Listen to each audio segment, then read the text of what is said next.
Hey everybody, welcome back to my channel. This is going to be another sketchbook tour.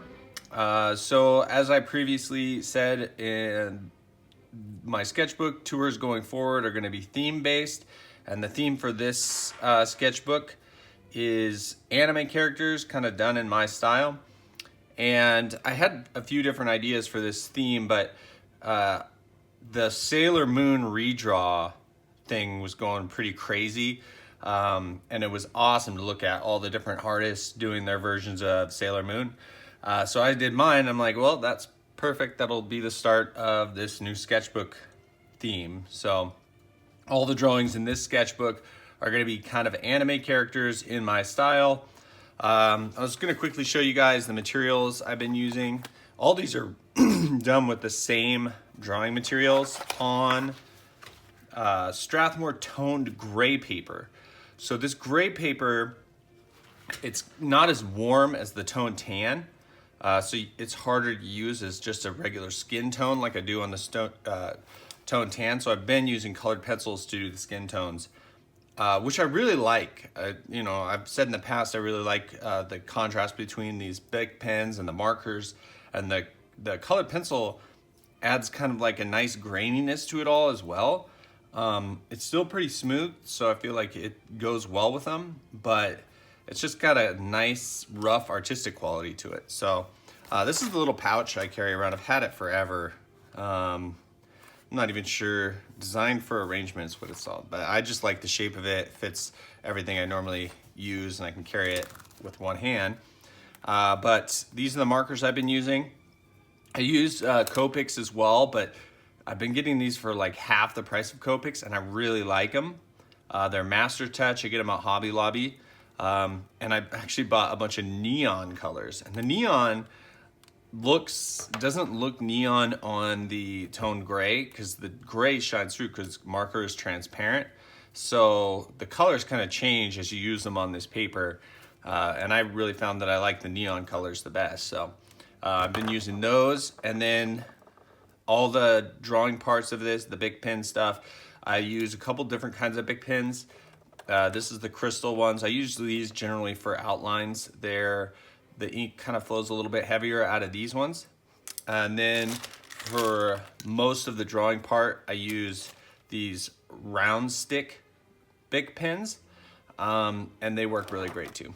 I really like the way these feel for sketching and stuff like that. So I prefer to draw with these when I'm kind of in the initial stages of the drawing. But I use them all. So, and then Prismacolor pencils for just a quick layer of skin. Most of these drawings are pretty quick drawings, so I didn't get too elaborate with, building up color and stuff like that if I were really focused on the colored pencil part of this. And then for my erasers, I have this little eraser. I got these on Amazon. They're pretty nice for getting real small areas that you might want to erase. And that's one thing about the Bic pens I should mention too, is you can erase these a little bit. Not completely, but you can wear down to where it's not as dark, and then maybe go over with another Bic pen, at least on the lighter colors. The darker Bic pens, I mean, they're just, you're stuck with what you got. So this is the first sketch, my Sailor Moon redraw. I never actually watched Sailor Moon, so this is one of the few I haven't seen. But I like the way this looked. I like her face, turned out fairly well for me.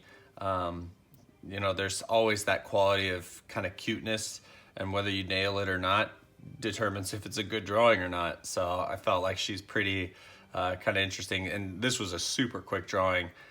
But yeah, as you can see, the colors and stuff, especially that skin tone, really pop off that tone tan, or that tone gray, I should say.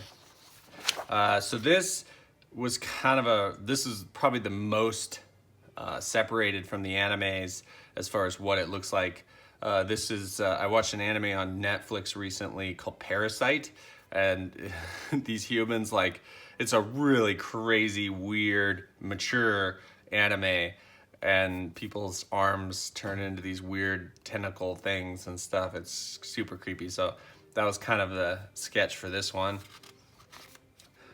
This was probably the roughest of the sketches. This is Aang from Last Airbender, but as an older version of himself, like maybe he's growing up. One really cool thing about this one is, so I use, I want to pull out that marker here. There's two markers I've been using for shadows. This one generally is pale lavender, and I'll just go over areas in blocks of shadow, and I don't go over those areas in colored pencil. I just go next to them, and then I blend them into the shadow with a blender. This is a colored pencil blender, so I'll just go like this. It doesn't really have color to it, although it does a little bit, and I really like that. Kind of it gave a really cool muscle, like you can see the sinew and stuff like that in there.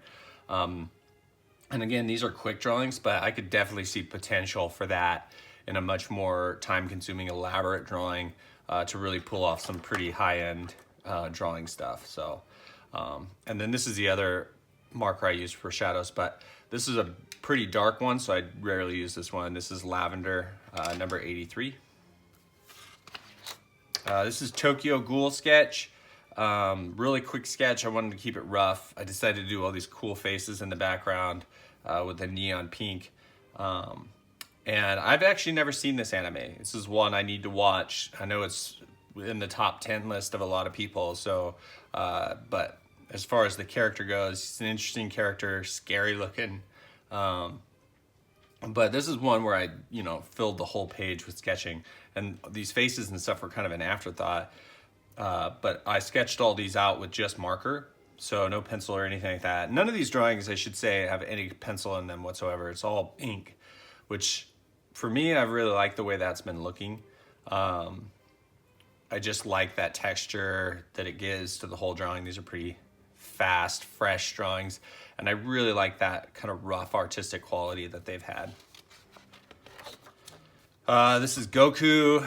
Like I said, I mentioned in my Instagram post when I posted this one, Goku's hair really makes sense, as does a lot of the stuff in anime, when you're watching it in just flat surface area, like his spiky hair. But drawing in my style, I didn't want to just do like spikes coming out. I wanted to kind of make it more, make a little bit more sense. And so I tried that, but it's, and then I did kind of a glowy colored pencil outline around the whole thing to kind of give that, Dragon Ball Z glow that they always do, a little bit more subdued.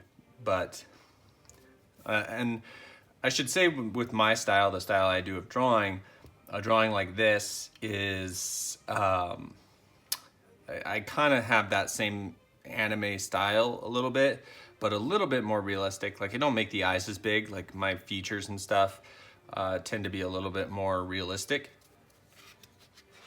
as far as, the size and stuff. So this is, what's her name? Gosh dang it. This is Naruto, and it's Sakura. Yeah, Sakura. So my daughters and I love Naruto. We watch Naruto. They've been watching it for a while now. I don't even know what episode they are on, but I've been watching it with them. And I had watched it previously as well. So it's a fun anime. But this is, again, is an older version of her. So she's kind of grown up. And I like this one a lot. I feel like the pose and everything, her expression. One thing I've gotten a lot better at, like I said, with the Sailor Moon thing, is just making her attractive. Like her face is like, because that's, one of those things where when you're just drawing from imagination, it's really easy to not make your characters look good. Like sometimes you mess up, and I used to do that a lot, is where my girls just weren't very pretty looking or attractive looking in the face. And, that ruins a drawing. So, ruins it if it's not what you're going for. But this is an instance where I'll use the lavender for shadows, because anytime you use a darker color with markers, you want to use a darker shadow. So these shadows are all on her skin, and on the paper I just use the lighter one, but anytime the color gets a little darker, I use this one. So this is First Fire Ace from One Piece. I actually have not seen One Piece. That's another one that I need to see, and it's in a lot of people's top 10s as well. This looked like a really interesting character, so I decided to do him. A lot of these are characters that you guys requested in the comments below my last video. So whenever I saw somebody mention a character that I wasn't familiar with, I would go down and look them up. And this is one of them, and I'm glad I did. Got me, you know, this was definitely an experiment with the inks. I used a neon orange, this color right here.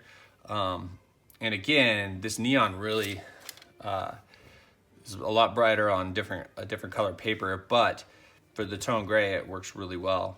And then I used a jelly roller pen and then went over the top of the jelly roller pen to get that brighter orange to where it looks like it's glowing. So that worked out really cool too.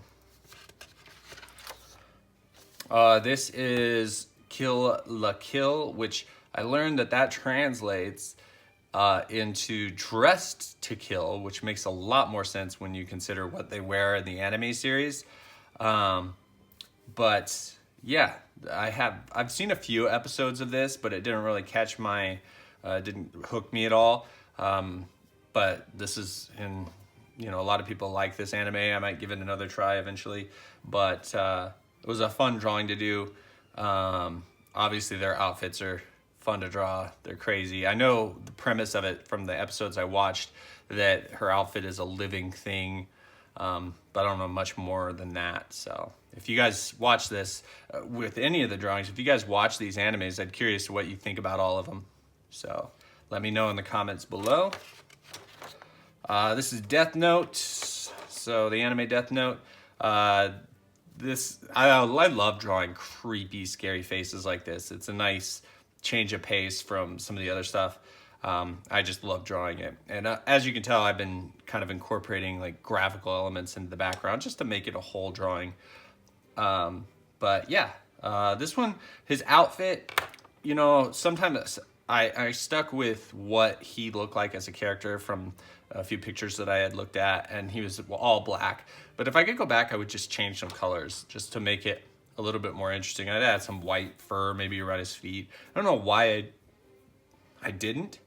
I kind of, sometimes you look at a character and you just draw it, and then I forget, you know what? I can do whatever I want with this character.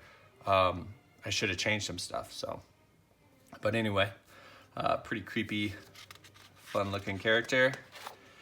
So Inuyasha, me and my girls watched every episode of this animation, and this is Shippo, which this is an interesting kind of character for me because it's a cute character. So I used to have such a hard time drawing cutesy, little kid characters, stuff like that. It's just, again, trying to nail that face to where it's the aesthetic you're going for. And those are the nuances, and this is, you know, drawing from your imagination. So you have to make up that face, and you have to have an idea of, you know, okay, this is what I do when I make a kid character to make it look like a kind of a kid, younger character. So, but my youngest daughter loves this drawing because, you know, we always told her she was Shippo. I love the little fox feet on her. I changed the colors around a little bit on this one, and obviously you can see stylistically, you know, it's just my style, so it's different. But Shippo was always an interesting character because the ponytail and stuff like that, I thought it was a little girl, but it's a little boy apparently. So this is Seven Deadly Sins. These characters, like with her, you can really see a big difference in what the anime looks like versus what I did here. This is a looser sketch page. This is just sketches. But I really wanted to get distinct looks to each one of the characters.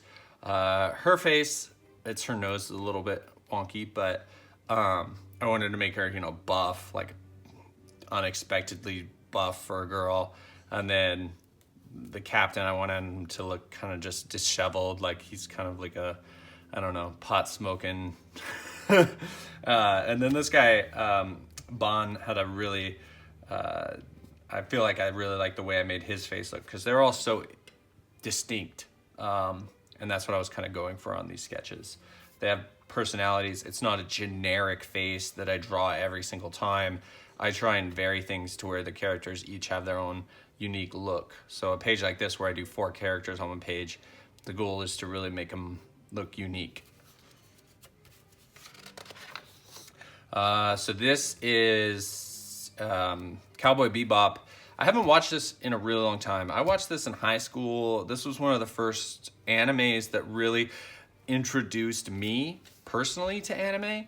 I would say Pokemon as well, but this anime, I think, made me realize anime was something different, Cowboy Bebop. And actually, I read up on this when I was looking up references. You know, you go down those rabbit holes, and it says that that was the case for a lot of people, as Cowboy Bebop was their intro anime into the world of anime. And it's just an amazing anime. The animation is just awesome.